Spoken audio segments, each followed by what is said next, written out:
Fala galera, bom dia, boa tarde, boa noite. Mais uma vez a gente falando aí desse assunto que vocês tanto amam, nossa querida botânica. Nessa parte agora a gente vai começar as pteridófitas. A gente já viu a questão filogenética, briófitas, agora partiu pteridófitas. Primeira coisa, sempre a gente trabalha essas características gerais. No início você vai ver que é bem similar às briófitas. Não constitui grupo monofilético, que é aquilo que eu expliquei para vocês. Você não tem um ancestral exclusivo das pteridófitas. Se você reparar aqui, ó, a gente classifica como pteridófitas essas daqui, ó, a filo Pteridófita, o filo Licófita, o filo Sphenófita e o filo Psilófita, tá? Também chamadas de Filicíneas, licopodíneas, excetíneas e psilofitíneas, tá? São os outros nomes possíveis. Caraca, Nicolas, que doideira, eu vou ter que lembrar disso. Poxa, que coisa louca. Não, não, nada disso. Isso aqui é para que vocês tenham uma noção que o grupo das pteridófitas é subdividido dessa maneira, beleza? E, portanto, ele não é considerado um grupo monofilético, beleza? A única coisa que vocês têm que saber aqui, né, que está nesse cladograma, são os exemplares, tá? Como exemplos de pteridófitas, você tem a samambaia, a avenca, licopódio, selaginela, cavalinha. Esse psilóton aqui e Timepsiteris são nomes científicos, né? Não tem nome popular dessas daqui, tá? Todas essas daqui, essas 5, são nomes populares, tá?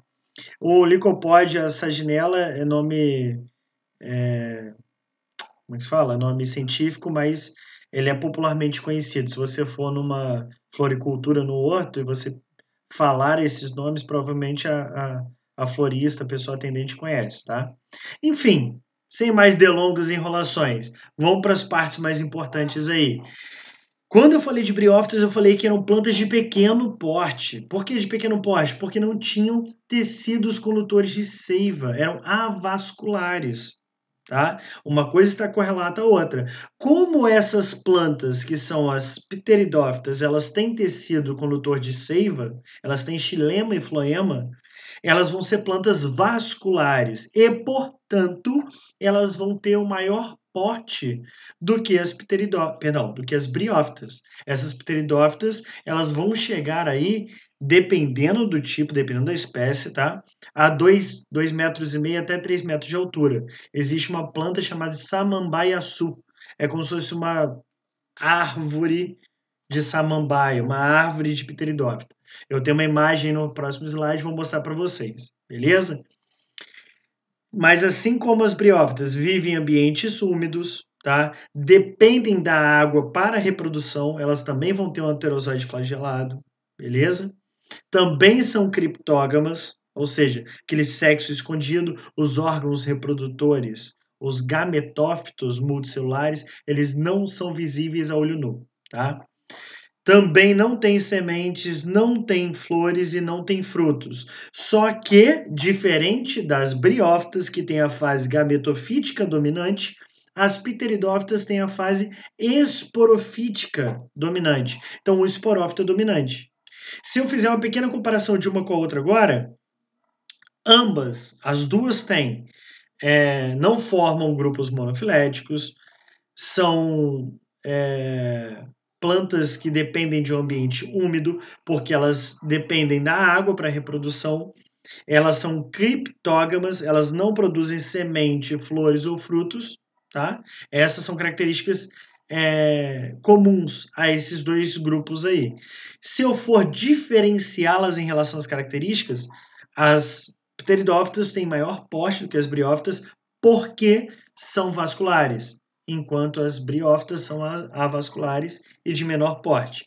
Além disso, as briófitas têm o gametófito dominante, as pteridófitas já têm o esporófito dominante. E quando a gente for ver os outros grupos, gimnospermas e angiospermas, vocês vão perceber que todas essas, a partir de pteridófita, terão o esporófito dominante. Beleza? E aí, uma outra coisinha que vai diferenciar pteridófitas das briófitas. Elas são cormófita. O que isso quer dizer? O que são cormófitas? Elas já vão ter órgãos verdadeiros e são órgãos bem definidos. Lembra que eu falei para vocês quando eu falei de briófitas? Os órgãos não são bem definidos? Rizoide, cauloide e filoide. Pteridófita já tem raiz, caule e folha. São bem definidos, tá? Aí vocês vão perceber que existem variações dos caules e das folhas de acordo com os grupos, tá? Existem caules subterrâneos e caules aéreos. Existem folhas com folíolos e folhas sem folíolos, tá? As folhas vão ter os sórios, que a gente vai falar disso também ali quando a gente vai falando de reprodução, do ciclo reprodutivo delas, tá? E vocês vão ver que algumas delas também têm raízes aéreas e raízes subterrâneas. Mas basicamente o que mais vai aparecer para você é aquela samambaia clássica, tá? Que tem um caule do tipo rizoma, tá? Que é um caule que é subterrâneo e tem folha com perdão, falei filoide e cauloide, né? Desculpa. É um caule do tipo rizoma, tá? Que é um caule subterrâneo, e é uma folha com folíolo, não é filoide não, tá? É folha com folíolo. Filoide é briófita, rizoide é briófita. Esses oides todos, terminações em oide dos nomes, briófita, tá? Então partiu aqui para que vocês vejam exemplos de pteridófitas. Essa daqui é uma samambaia clássica. Isso daqui é uma única folha, isso tudo aqui, ó. Essas projeções laterais aqui da folha são os folíolos, tá? A mesma coisa aqui, ó. Isso tudo aqui é uma única folha. Essa projeção aqui é um folíolo, essa projeção outro folíolo e assim por diante. E essas estruturas que vocês estão vendo atrás, que muitas pessoas que desconhecem plantas acham que isso daí é bicho, é uma coisa que está atacando a planta e tal. Aí a pessoa tenta raspar a folha, tacar produto em cima. Na verdade, não. Isso daqui são os soros, com S mesmo, tá? Soros. Esses soros vão ser conjuntos de esporófitos. Vão ser conjuntos de esporângios, na verdade, tá? Esses conjuntos de esporângios eles formam soros. E dentro dos esporângios são como se fossem cápsulas que produzem os esporos, tá? Perdão. Aqui eu tenho a avenca, tá? Aqui eu tenho o licopódio e aqui eu tenho o samambaiaçu, que eu tinha falado para vocês. É como se fosse uma árvore de samambaia. As folhas são similares à da samambaia, só que o caule é um caule aéreo, tá? O caule da samambaia é um caule do tipo rizoma, é um caule subterrâneo. Esse caule é aéreo e chega a 2 metros, 2 metros e meio, dependendo, até 3 metros de altura. Dessas plantas, desse samambaia-sul, que vão ser extraídos o xaxim. Não sei se vocês já ouviram falar, se vocês têm em casa. São algumas placas ou vasinhos formados a partir de fibra vegetal, que serve também de ornamento ou serve para que você plante samambaias, orquídeas, bromélias, chifre de veado, essas coisas assim, essas plantas epífitas. Ah, só um parênteses aí também, eu não coloquei, mas o chifre de veado, ele também é uma pteridófita, tá? Se você olhar embaixo da folha dele, você vai reparar conjunto de soros gigantesco. Aqui são soros mais formando círculos, bolinhas ali, esferas, né? Já na parte de baixo da folha do chifre de veado, você tem uma área toda tomada ali, beleza? Então, agora para a parte de morfoanatomia dessas plantas. Como eu falei para vocês, podem ter raízes subterrâneas ou aéreas, tá? As raízes aéreas são chamadas de adventícias. Podem ter caules aéreos ou subterrâneos. Os caules subterrâneos são chamados de rizoma, tá? A folha vai apresentar os soros, que são essas coisinhas na parte inferior da folha, tá? Os soros são formados por um conjunto de esporângios, tá? E os esporângios vão produzir os esporos. As folhazinhas jovens são chamadas de bácula ou báculo. São essas que ficam enroladinhas assim. Beleza? Isso tudo aqui é uma folha, é uma única folha, e cada uma projeção lateral aqui é um folíolo. Beleza? Acompanha aqui comigo então essa imagem. Se eu pego aqui esse soro e dou um zoom nele, nessa região do folíolo ali onde eu tenho o soro, eu vou ver aqui qual é a organização do soro. Se eu faço um corte nessa folha aqui e analiso, a folha ela estava assim. Eu cortei ela aqui e fiz isso para vocês, ó. Beleza?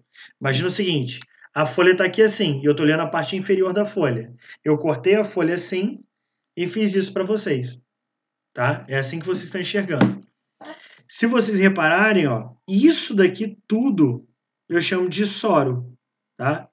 E o conjunto, um soro, 2 soros, 3 soros, 4 soros, eu tenho 4 soros aqui, eu tenho soros.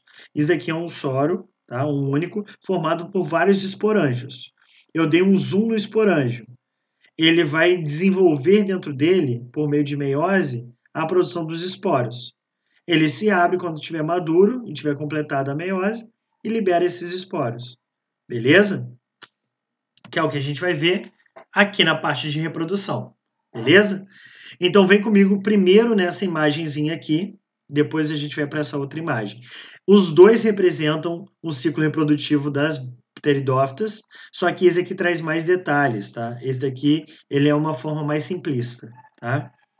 Então repara aqui, quando você olha para uma samambaia, é essa estrutura que você normalmente enxerga, que é a estrutura esporofítica, isso é esporófito, tá? Normalmente essa estrutura aqui, que é o rizoma, tá? É o caule subterrâneo, ele você não enxerga, ele está para dentro da terra ou para dentro do vaso ali, tá? Do xaxim, por exemplo. Para fora você vai encontrar, em alguns casos, as raízes adventícias, as báculas e as folhas mesmo. Se você der um zoom na folha, você vai encontrar o soro. Você deu um zoom no soro, tem um esporângio, tá?